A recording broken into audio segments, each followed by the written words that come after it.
Olá, daqui a Carolina Paiva da Holy Reader e eu estou aqui para vos falar de dois livros.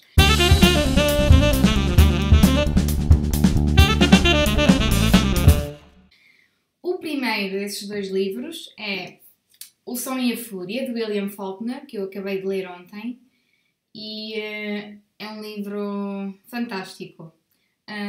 Uma coisa que me ajudou muito logo à partida a compreender um bocadinho melhor o livro, porque não é um livro fácil de entender, especialmente durante a primeira parte, foi o prefácio que tem aqui do António Lobo Antunes. E neste prefácio ele, à partida, explica-nos logo um bocadinho, guia-nos ao longo da história. Diz-nos logo que o livro está dividido em 4 partes.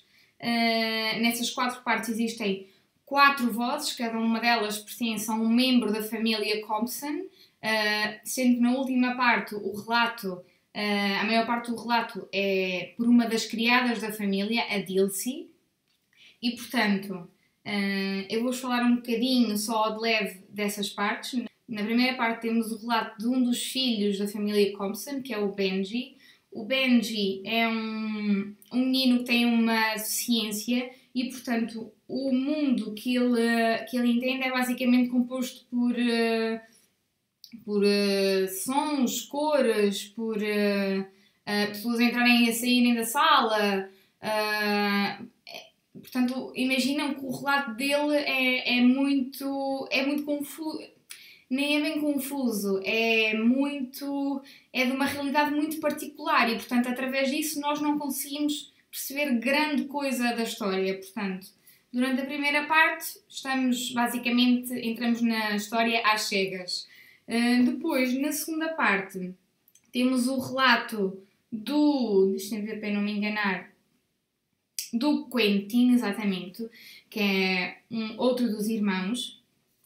Diz aqui que o Quentin que é assombrado e neurótico.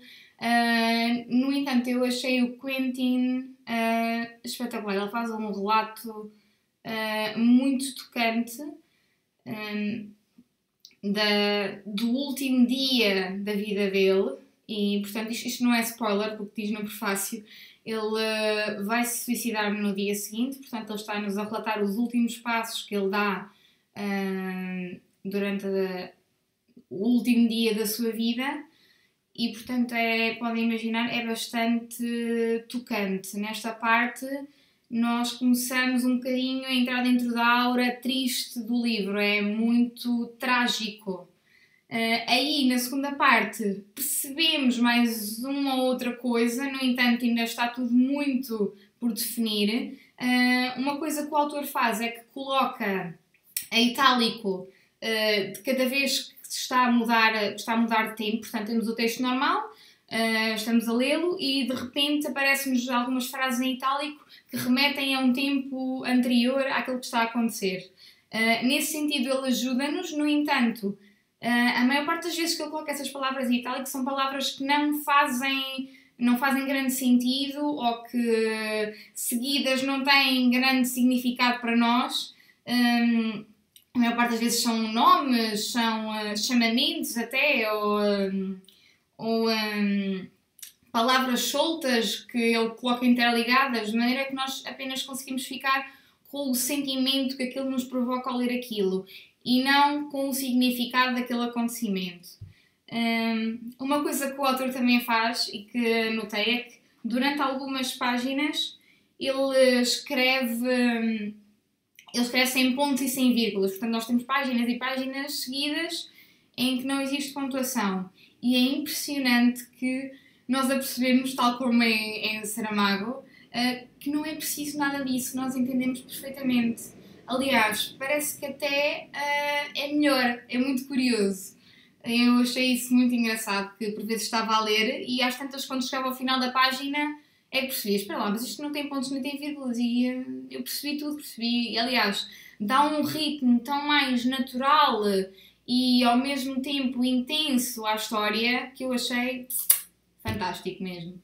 Portanto, primeira parte temos então o relato de Benji, segunda parte o relato de Quentin, terceira parte o relato de Jason, que diz aqui que é o cínico brutal, e o Jason é muito engraçado, ele é extremamente irónico, ele é, sei lá, ele é bastante maldoso até.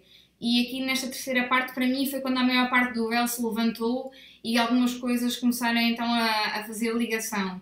Nesta terceira parte é também onde o autor escreve de forma mais clara, tem muitos diálogos que ajudam a clarificar algumas das dúvidas que nós temos, mas eu fiquei ali ainda com uma dúvida que para mim é a maior dúvida que fica neste livro. Eu não queria falar nela porque se algum de vós ler o livro não queria estar a influenciar isso. Portanto, ficou esta dúvida comigo, se bem que para mim não é bem dúvida, eu acho que é uma certeza, apesar de no prefácio isso estar um pouco desmentido, mas lá está, cada leitor tem o direito a ter a sua interpretação e eu tive a minha, e a minha ainda foi mais trágica do que aquela que está exposta no prefácio. Portanto, então, estava no Jason, o Jason então clareia grande parte das coisas. Ele é, como estava a dizer, ele é bastante maldoso. E depois, então, no final, temos o relato da Dilcy, que é a criada. Basicamente cozinha, faz a limpeza, portanto, faz ali muitas coisas para a família Compson, que vive numa grande mansão. Com a mãe, portanto a matriarca destes 4 filhos, está muito doente há muitos anos. Entretanto, acompanhamos também o falecimento do pai e então do Quentin, de um dos irmãos. E há aqui uma relação um bocadinho estranha entre 2 dos irmãos. Nós apercebemos-nos dessa estranheza mais pelo relato aqui do Quentin, porque é uma relação com quem ele tem, uma relação que ele tem com outro dos membros da família. Se bem que logo na primeira parte, no relato do Benji, nós ficamos logo a perceber que este livro tem muito pouco de convencional e de normal. Portanto, tudo aqui nesta família é um pouco estranho. A realidade é estranha, os personagens são quase todos estranhos, são nada a ver com os personagens estereotipados que por vezes encontramos nos livros. Cada um deles tem uma personagem muito vincada e o autor soube perfeitamente como é que sabia de ajustar a cada um desses personagens. Portanto, isto foi grande livro, sem dúvida. Fica-me aqui a faltar aquela ligação inexplicável que nós sentimos com os livros 5 estrelas. Portanto, para mim, é um 4 estrelas, super recomendo, completamente diferente daquilo que eu já li, tudo. Personagens maravilhosos, a escrita nem vale a pena questionar, muito diferente, original. Vale a pena nem que seja para assistir a estes 4 relatos tão diferentes que nos faz questionar se foram escritos pela mesma pessoa. Mesmo grandioso este autor, William Faulkner. Quero ler mais dele. E depois queria só falar aqui mais um bocadinho, que eu já falei lá no blog, coloquei lá uma opinião mais completa por escrito do Vermelho e do Negro. Apenas para dizer que eu demorei um bocadinho na leitura deste livro. Isto é o livro escolhido para o Clube dos Clássicos Vivos para os meses de julho e agosto. E eu gostei do livro. Foi um livro mesmo com muitas variações de intensidade para mim. Tanto estava a gostar muito como de repente pensava isto nunca mais acaba, isto não desenvolve, isto não avança. Mas, apesar disso, não tem assim tantas descrições quanto isso. Tem assim algumas partes, sei lá, que por exemplo 4 ou 5 páginas seguidas é só descrição de uma tarde que tiveram lá num salão, por exemplo. E estão personagens a entrar e a sair e estou-me a desviar um bocado do assunto, não é isto que eu quero dizer. Pronto. Eu queria me cingir, queria dar uma opinião mais objetiva do que aquela que eu tenho lá no blog, uma coisa curta. Não é um clássico que eu acredito que as pessoas vão devorar de uma só vez, porque é preciso parar, é preciso digerir um bocado isto,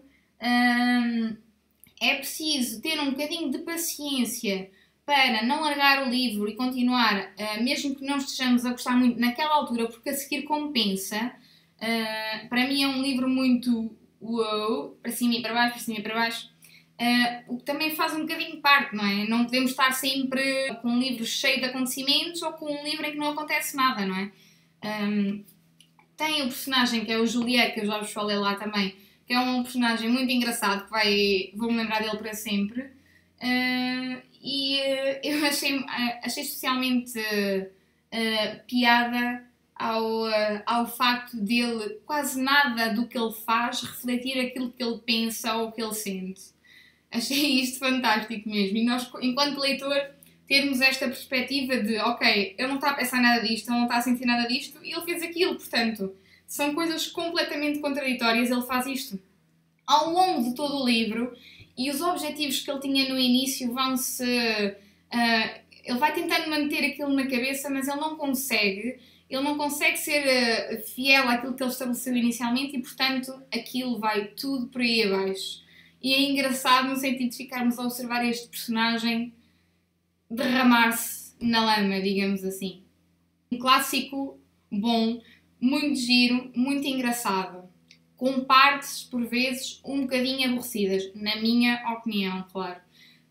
No entanto, eu não lhe dou as 4 estrelas porque, por exemplo, comparando aqui ao Som e a Fúria, eu não gostei tanto como o Som e a Fúria. Daí que eu tenho que fazer uma distinção. Isto é um grande problema das estrelas e por isso é que eu agora tenho evitado dá-las, mas sempre que eu às vezes estou a ler um livro e penso, não, isto é claramente um livro para mim 4 estrelas, isto é claramente para mim um livro 5 estrelas, normalmente nas 5 não tenho dúvida. Agora, há ali muitas vezes em que eu fico a hesitar entre as 3 e as 4, é o caso deste, e portanto eu a este daria um 3.1 estrelas, 3.5,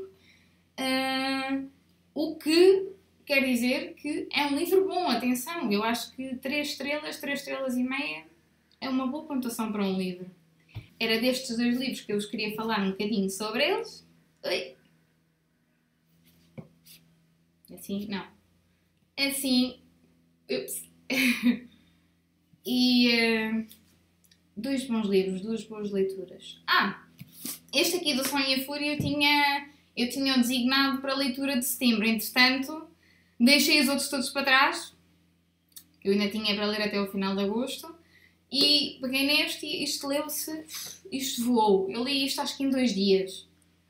Sim, 2 dias, para aí. Vou voltar a dizer excelente livro. Pronto. Por hoje era só isto. Obrigada por estarem aí mais uma vez. Adeus, beijinhos e até o próximo vídeo.